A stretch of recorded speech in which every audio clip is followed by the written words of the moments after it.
to Croptastic. We are changing the format this season to do a video format instead of just audio. It gives us the opportunity to go behind the scenes a little bit at InnerPlant and see what some of our different teams are doing. This episode, I am joined by Tim Keller, who is our detection guy, but as part of the detection team, he has a very cool job, and that is really built around engineering and building stuff. So Tim, building stuff. Like tell me a little bit what you do. Yeah. So one of the really interesting things with the InnerPlant problem is we're giving plants an ability to speak, but we need a way to listen to them, right? And so we have two different types of science. We have two full parallel science stacks that we're developing. And so what we're doing on the detection side is really two things. One is developing tools to see the fluorescence of our plants in the development stages, so kind of tools for development, and then commercial scale tools, which are going to be, right now we're building sentinels for close range detection at various sites, all the way up to space. Got it. And so I've had the benefit of seeing some of the early designs when we were still very much trying to figure out how to do this.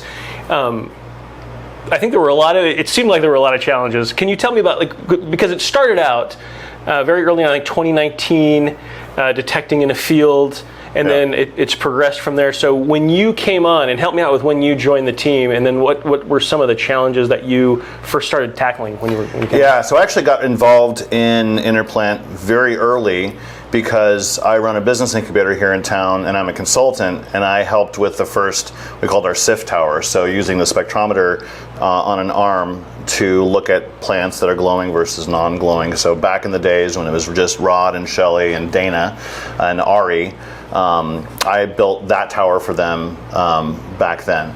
And there we were looking for the first signals that we could possibly get out of tomato plants, and now it's quite different because we have multiple different things. We're doing things in greenhouses, we're doing things in field trials, we're doing things, we have a screen to screen different events to say, hey, this plant we made glows, this one doesn't, kind of looking for the best plant events.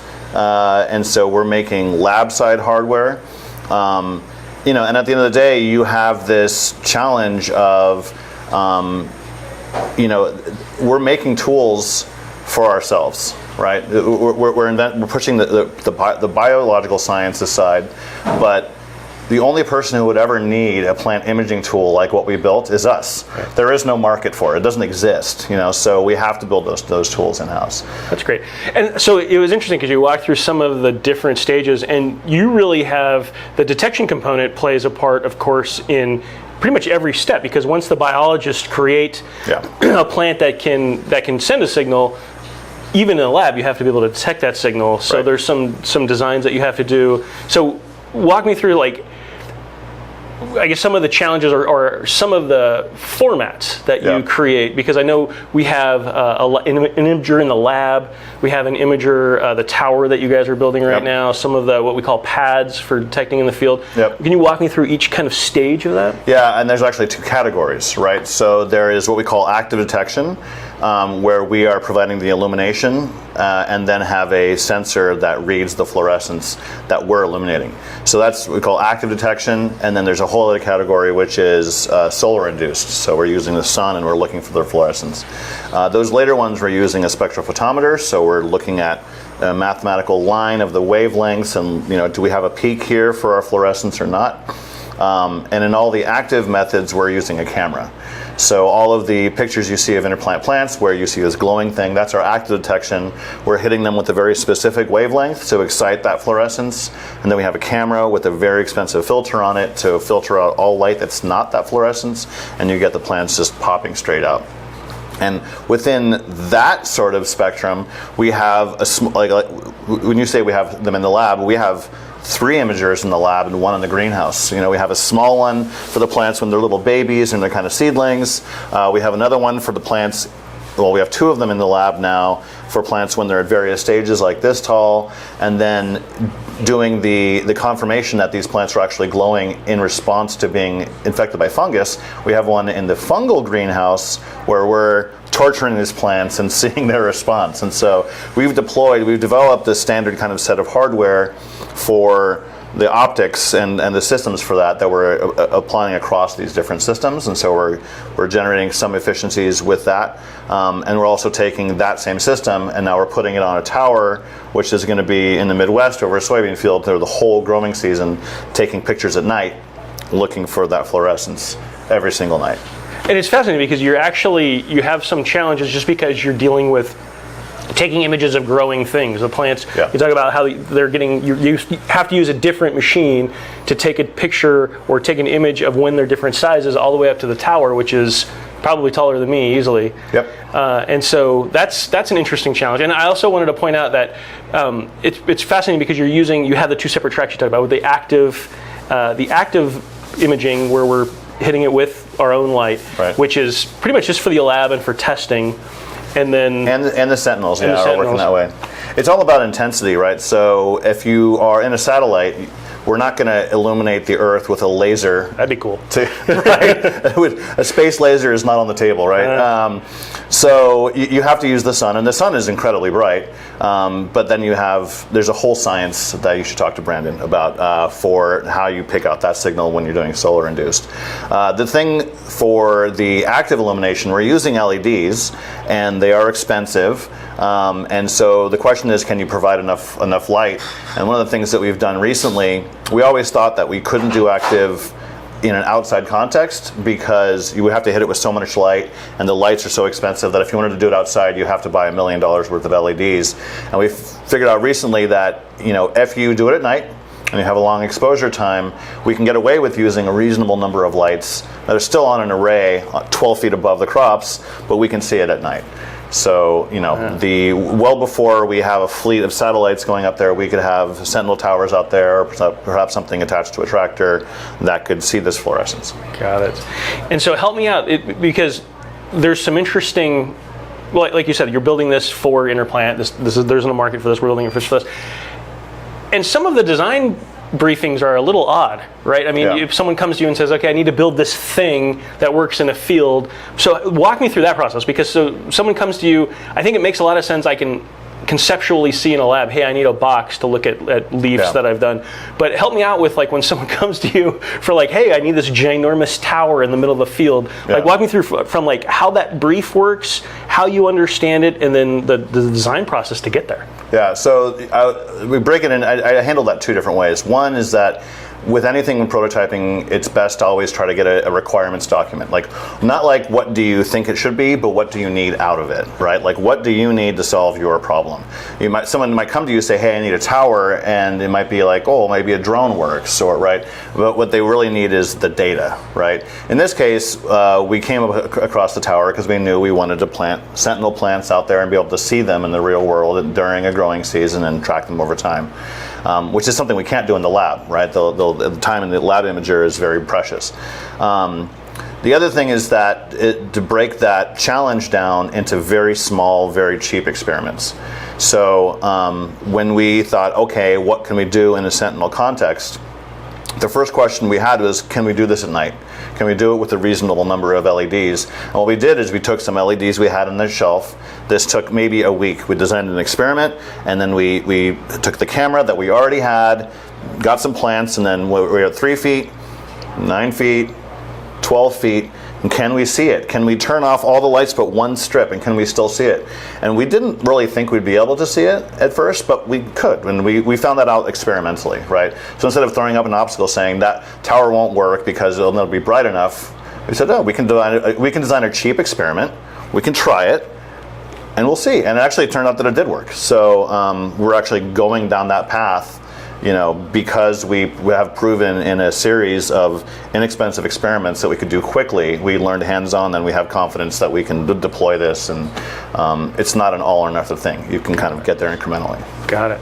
So I'm curious, because our Sentinel project that's coming up in actually this growing season. So right now it is February 2024. Planting will begin late April, early May 2024. So we're a couple months out. Sentinels will be going in the ground. What's the time constraint? I mean, is there? I imagine you're always kind of every time I see you, you're kind of like hustling around doing a bunch of like 5 things at once. Anyway, is that like just how you roll, or is that a challenge, or how's that playing out? It's a little of both, but like a growing season is a deadline you can only miss by a full year, right? So it's like this particular project is a hurry up kind of project, and so you always know that you're going to have the unkunks, the unknown unknowns, right? So the way we did this is we said, okay, we're going to make a tower. We just built a tower, off the shelf parts, put it together. My back hurt for 3 days after that. And like, okay, we could have done this and this better. We've already redesigned the tower, and we're going to be putting it up next week at the greenhouses here. And so by the time, and even though we started this project just a few months ago, we'll have multiple points of experience where we've already built this and tested it and built this and tested it. So we've already tested the optics and the cameras, we've tested the hardware, and are iterating the hardware. We're going to test the iterations, and that's kind of how you do that rapid sort of thing and still hit a milestone. It is pretty chaotic, but that's kind of what I signed up for when I came here, right?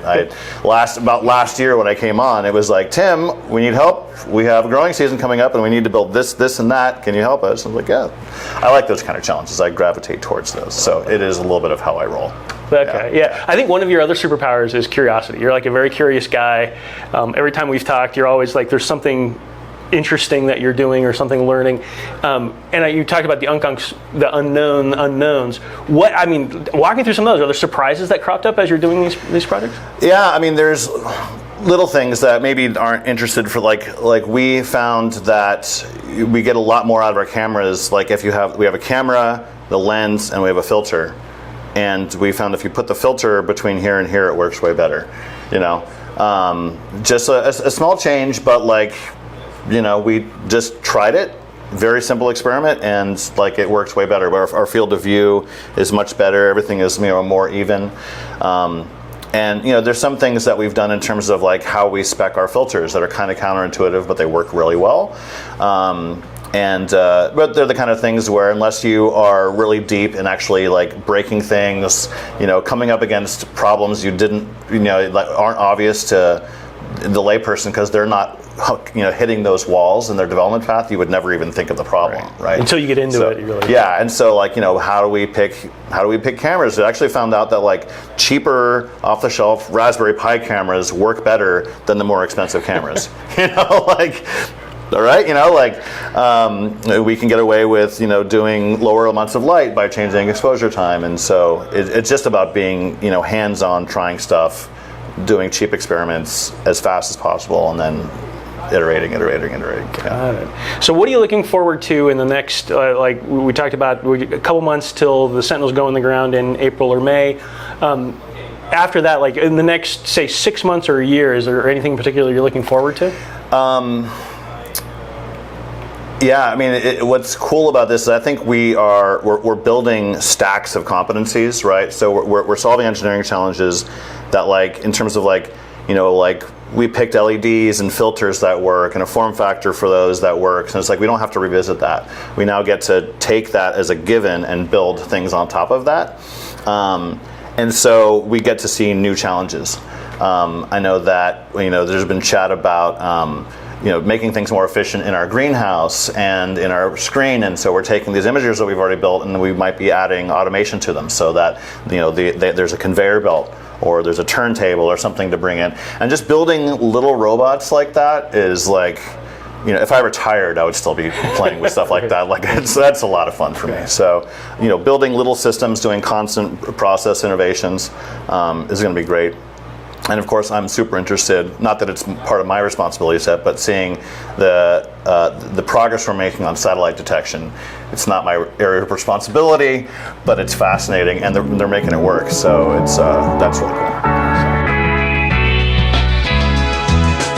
That wraps up this episode of Croptastic. Thank you again to Tim Keller for giving us a peek behind the scenes at InnerPlant by sharing a bit about what he does. As always, please remember to subscribe to the podcast so you don't miss an episode, and please share any feedback you have with us via LinkedIn or on our Twitter account at @inner_plant. Thanks for joining us.